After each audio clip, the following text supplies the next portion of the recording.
కావలి అభివృద్ధి అనేది bullet train దూసుకుపోయినట్టుగా అయితే దూసుకుపోతూ ఉందండి. ఈ రోజు మనం చూసుకున్నట్లయితే కావలిలో కచ్చేరుమిట్ట 20వ వార్డులో అయితే ఒక పండగ వాతావరణం అయితే నెలకొందనమాట. ఎందుకు అంటే పాతగా ఉన్న 3 రోడ్లయితే శాంక్షన్ అవ్వడం జరిగింది. త్వరలోనే రోడ్లు కూడా వేయబోతూ ఉన్నారనమాట. సో, ఈ పండగ వాతావరణంలో ఈ ఆనంద సమయంలో అయితే కావ్య కృష్ణారెడ్డి గారినైతే తలుచుకుంటూ కూడా ఇక్కడున్నటువంటి ప్రజలందరూ కూడా ఆయనకైతే జై కావ్య, జై జై కావ్య, జై టీడీపీ అని కూడా నినాదాలు చేస్తూ ఈ ప్రాంతం అంతా కూడా మారుమోగిపోతూ ఉందన్నమాట. సో వాళ్ళ ఆనందం అనేది వాళ్ళ మాటల్లోనే అడిగి తెలుసుకునే ప్రయత్నం చేద్దాం. మీ పేరు సార్? నా పేరు చలవతిరావు. సార్, ఇక్కడ పాత రోడ్లు అన్ని కూడా ఇప్పుడు కొత్తగా మారనున్నాయి. మీకు ఏ విధంగా అనిపిస్తూ ఉంది? మాకు చాలా సంతోషంగా ఉంది. ఇది కొంచెం డ్యామేజ్ అయినందువల్ల మళ్ళీ దీని కొత్త రోడ్డు సెంట్రల్ లో డ్రైనేజ్ పెట్టడం కూడా చాలా సంతోషంగా ఉంది.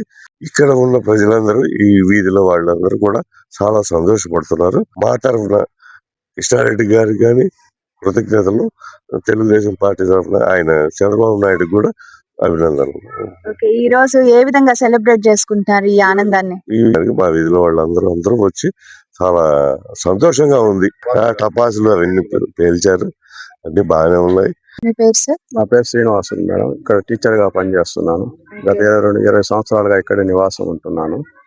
ఇప్పుడు గతంలో ఏ విధంగా ఉండేది, ఇప్పుడు రోడ్లు మారబోతున్నాయి అంటే కావలి మొత్తం కూడా మారబోతుంది, అందులో మీది కూడా భాగమైనందుకు మీకు ఈ రోజు ఏ విధంగా అనిపిస్తోంది? చాలా సంతోషంగా ఉంటుంది మేడం.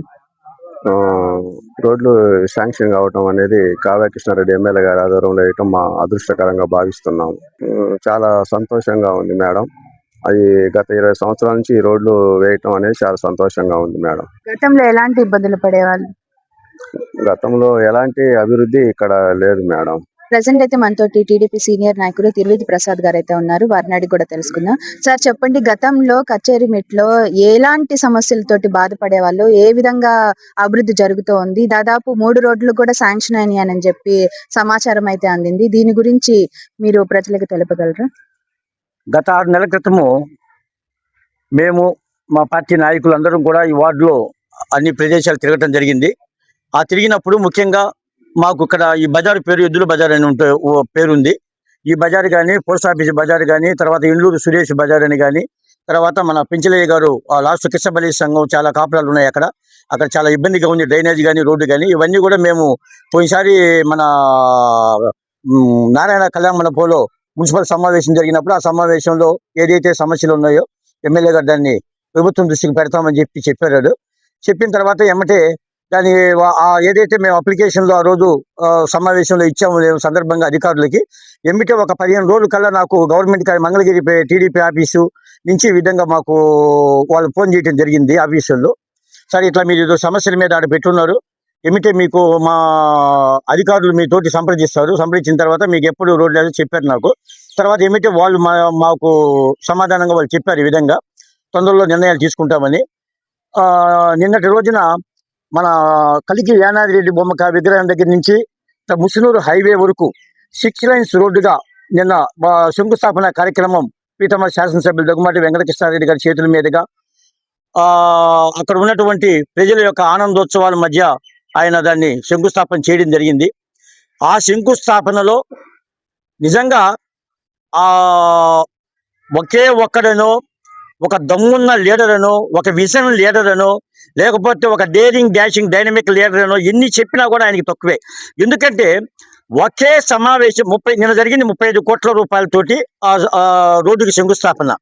ఒకే వేదిక మీద ఒక 15 నిమిషాల్లోనే కావలిలో ఉన్నటువంటి 40 వార్డులకి సంబంధించి ఏ వార్డులలో ఎంతెంత సుమారు 30 లక్షల నుంచి 2 కోట్ల దాకా ఒక్కొక్క వార్డుకి పెట్టడం జరిగింది.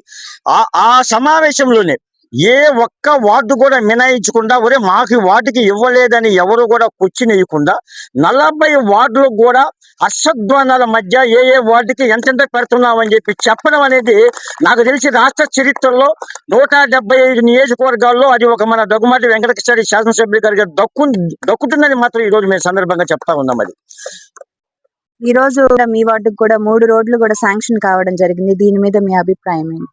చాలా ఆనందంగా ఉంది. ఎందుకంటే మేము రోజు తిరిగినప్పుడు రేపు ఇదివరకు తిరిగినప్పుడు ఆడ కల్వర్ట్ ప్రాబ్లమ్ చాలా ఇబ్బందిగా ఉండింది. ఎందుకంటే ఆ రోజు మొత్తం కాలువ అంతా కూడా బ్లాక్ అయిపోయినప్పుడు మేము దగ్గర ఉండి దాన్ని కొద్దిగా పైపులు పెట్టి, కర్రలు పెట్టి తీయడం కూడా జరిగింది ఆ రోజున. తర్వాత ఏమైతే కల్వర్ట్ చేపిచ్చేసాము. కల్వర్ట్ తర్వాత ఈ రోడ్డు గాని, ఇక్కడ మేమేదైతే ఎమ్మెల్యే గారిని అడిగామో ఆ రోడ్లన్నీ మాకు శాంక్షన్ పెట్టారు. ఆ శాంక్షన్ పెట్టినందువల్ల ఎందుకంటే రేపు పబ్లిక్‌లో మేము తిరిగినప్పుడు పలానా రోజు ఈళ్ళొచ్చారు, మాకు ఇవి మాకు చెప్పిన ప్రకారం మాకు పని చేశారని చెప్పి నేను ఒక భరోసా మాకు ఉండే విధంగా ఆయన శాసనసభ్యులు గారు చేయడం. అదేవిధంగా కచ్చిరిమెట్టకి నిన్న 3 రోడ్లు శాంక్షన్ చేశారు. తొందరలో కూడా డ్రైనేజీలు కూడా నెక్స్ట్ పర్పస్ డ్రైనేజీలకు పెడుతున్నారు కాబట్టి మాకు నిజంగా చాలా ఆనందంగా ఉంది. ఇటువంటి శాసనసభ్యుడు మనకు ఇన్నేళ్లకి రావటం అనేది ప్రజలందరూ కూడా చాలా ఆనందోత్సవాలు చూస్తా ఉన్నారు.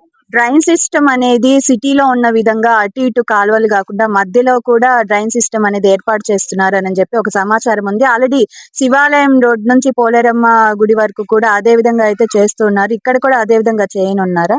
కావలిలో ఇంక నుంచి ఏ స్ట్రీట్ లో రోడ్లు వేసినా కూడా అండర్ గ్రౌండ్ డ్రైనేజ్ అనేది ఆయన ఒక శాసనంగా పెట్టుకున్నాడు. దానికి ఉదాహరణగా ఈ రోజు మనం చూస్తా ఉన్నాం. అనేక మీరు సిఎండి ఛానల్లో నిన్న కానీ మొన్న కానీ మీరు అక్కడ పోయేసి ఆ విజువల్స్ మొత్తం కూడా తీసి పెడతా ఉంటే చాలా ఆనందంగా ఉంది. ఎందుకంటే ఈ సైడ్ కాలువలు తీసినప్పుడు ఏదో ఒక పలహారాలు లేకపోతే చెత్త లేకపోతే ప్లాస్టిక్ కవర్లు కానీ పట్టడం, అదంతా కాలువలు బ్లాక్ కావడం, వర్షం వచ్చినప్పుడు ఆ వర్షం నీరు కూడా పోయేదానికి ఇబ్బంది అవకాశం లేక అవన్నీ కూడా రోడ్డు మీద పొంగి మరి నల్లంగా మరి మట్టి మశానంతో రోడ్లన్నీ పెరిగిపోవడం జరుగుతుంది. పిల్లలు కూడా నడిచేదానికి కానీ మీరు ఆడవాళ్ళు నడిచేదానికి కానీ చాలా ఇబ్బంది అవుతుంది. ఈ రోజు చరిత్రలో తిరగరాసే విధంగా కావలిలో ఇన్ని సంవత్సరాలకి మేము రాజకీయంగా 40 సంవత్సరాలు 35 సంవత్సరాలకి మేము ఉన్నా కూడా ఇన్ని సంవత్సరాలు కూడా మొట్టమొదటిగా అండర్ గ్రౌండ్ డ్రైనేజ్ అనే సిస్టమ్ అనేది ఆయన అమలు పరిచే విధానము చాలా ఆనందంగా ఉంది. ఎందుకంటే ఈ రోజు ఇంక నుంచి కూడా ఏదైనా మనం చెత్త చెదరేయటం కానీ లేకపోతే కాలువలు బ్లాక్ కావడం కానీ కాలువలు తీయలేదని ఇబ్బంది కానీ తీసిన కాలువ మట్టి తీయలేదని మళ్ళీ మనం కంప్లైంట్ పెట్టగానే ఏది ఉండదు. ఎందుకంటే అన్ని ఫ్రెష్ గా రోడ్లు ఉంటాయి. అండర్ గ్రౌండ్ డ్రైనేజ్ కాబట్టి ఎవరికి ఎటువంటి ఇబ్బంది ఉండే పరిస్థితి ఉండదు కాబట్టి అది మాత్రం ఒక చరిత్ర, ఆయనకి ఆ చరిత్రలో నిలిచిపోతాడు ఆయన. అదేవిధంగా కావలి మొత్తం మీద కూడా ఈ రోజు మనం ఎప్పుడు కూడా చూస్తుంటాం. ఆ రోజు పోతులూరి వీరబ్రహ్మేంద్ర గారు చెప్పారు కావలి కనకపట్నం అని చెప్తే మాకు తెలియని పరిస్థితుల్లో ఉన్నప్పుడు ఓయమ్మ కావలి కనకపట్నం అంటే ఎక్కడన్నా గుంతలు తవ్వుతూ ఉన్నప్పుడు రాసులు ఏదైనా లంకి బిందెలు దొరుకుతాయని అనుకున్నాం. కానీ ఆ లంకి బిందెలు రాసులు లాంటి మాణిక్యం లాంటి నాయకుడు కావలికి దొరికారు. ఆ పోతులూరి వీరబ్రహ్మేంద్ర గారు ఇచ్చినటువంటి ప్రకారము ఆ కనకపట్నం అంటే మేమైతే ఇదే అనుకుంటున్నాం. చాలా ఆనందంగా ఉంది. అదేవిధంగా ఇక్కడ జీవోత్సవ స్కూల్ కూడా పెట్టారు. వీళ్ళందరూ మా వాళ్ళందరూ అలా ఆడుతూ ఉన్నారు. అదే ఇట్లా జీవోత్సవ స్కూల్ బాగా చాలా ఇబ్బందిగా ఉంటుంది రోడ్డు అంటే. దానికి కూడా నేను 1,30,00,000 పెడితే అబ్బా బ్రహ్మాండమయ్యా, ఇన్ని సంవత్సరాల నుంచి అసలు మేము చూడలేదు ఆ రోడ్డు. కనీసం 40-50 ఏళ్ళు ఉంటుంది ఆ రోడ్డు వేసేసి. అందువల్ల ఇటువంటి అన్ని కార్యక్రమాలు ఆయన చేయడం తప్పకుండా కావలి ప్రజలు కూడా ఎప్పుడు కూడా కావ్య కృష్ణారెడ్డి గారి వెంటే ఉంటారని. ఎందుకంటే ఇన్ని అభివృద్ధి కార్యక్రమాలు చేసేటప్పుడు అటువంటి నాయకుని దగ్గర చేసుకోరు. ఇంకా అభివృద్ధి జరిగేదానికి ఆయన మంచి ముందుకు చూపుతూ వెళ్తున్నాడు కాబట్టి ముఖ్యంగా చెప్తున్నా. ఇంకా 2-3 సంవత్సరాల్లో ఈ 2 సంవత్సరాల్లో కావలి ప్రజలు ఆయన చెప్పే విధంగా మేము చూస్తా ఉన్నాం. కావలి ప్రజలు ఇంత అభివృద్ధి కావలిలో జరుగుతుందా అని ఊహించిన విధంగా కావలిలో మాత్రం ఉంటుంది. తప్పనిసరిగా ఈ 5 సంవత్సరాలు ఆయన పిల్లల్లో కనకపట్నం అవుద్ది. రేపటిలో మంచి, ఎందుకంటే నిన్న 33,000తో మెజార్టీ గెలిచాడు. రేపు డబుల్ వేసుకుంటే సుమారుగా 50,000 పైన దగుమాటి వెంకట కృష్ణారెడ్డిని గెలిపించుకునే బాధ్యత ప్రతి నాయకుల బిల్ల. ఏ ఒక్క ఓటరు ఆ పక్క ఓటర్ని మొబిలైజ్ చేస్తాడు. ఇదిగో మనకి అభివృద్ధి జరిగింది, మనం వేసుకుందాం, మన నాయకుని గెలిపించుకోవాలని. నెక్స్ట్ ఆయన మంత్రిగా చూస్తాము. రానున్న రోజుల్లో రాష్ట్రం మళ్ళీ విభజన జరిగితే కావలి కేంద్రంగా కనకపట్నం అయిపోయి కావలి ఒక కేంద్రంగా ఒక జిల్లా హెడ్ క్వార్టర్ అయినా కూడా మేము ఆశ్చర్యపోవాల్సిన అవసరం లేదు. కాబట్టి ఆ తీరులో అభివృద్ధి ఆయనకి మేమందరం తరపున కచ్చిరిమెట్ట తరపున ఆయనకి కృతజ్ఞతలు తెలియజేస్తూ ఇటువంటి నాయకుడు మాకు ఇచ్చినందుకు ఆ భగవంతుని వాళ్ళ తల్లిదండ్రులను మేము చేతులు జోడించి నమస్కరిస్తూ సెలవు తీసుకుంటున్నాం. జై కావ్య, జై కావ్య. ఇన్ని అభివృద్ధి ఆణిముత్యాలు అయితే చెప్పడం జరిగింది. అబ్బా 1, 2, 3 కాదు, దాదాపు 100 అభివృద్ధి పనులు అయితే చెప్పేశారు మన తిరువిధి సార్ అయితే. సార్, ఇప్పుడు ఒకే మాట అడుగుతున్నాను మిమ్మల్ని. 1 వర్డ్ చెప్పాలంటే కావలి ఎమ్మెల్యే కావ్య కృష్ణారెడ్డి గారి గురించి మీరందరూ కూడా ఏమంటారు? కావలి అభివృద్ధి కావ్యకే సాధ్యం. కావలి అభివృద్ధి కావ్యకే సాధ్యం. కావలి అభివృద్ధి కావ్యకే సాధ్యం.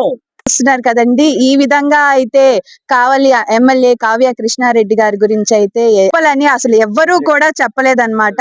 అన్ని కూడా ఏదైతే ఈ రోజు ఏం జరుగుతుంది, నిన్న ఏం జరుగుద్ది, రేపు ఏం జరగబోతుంది అన్న విషయాలన్నీ కూడా చెప్పి పూర్తిగా వివరించడం అయితే జరిగిందనమాట. సో చూస్తూనే ఉండండి, కావలిలో అభివృద్ధి కార్యక్రమాలు ఎన్నో వస్తున్నాయి.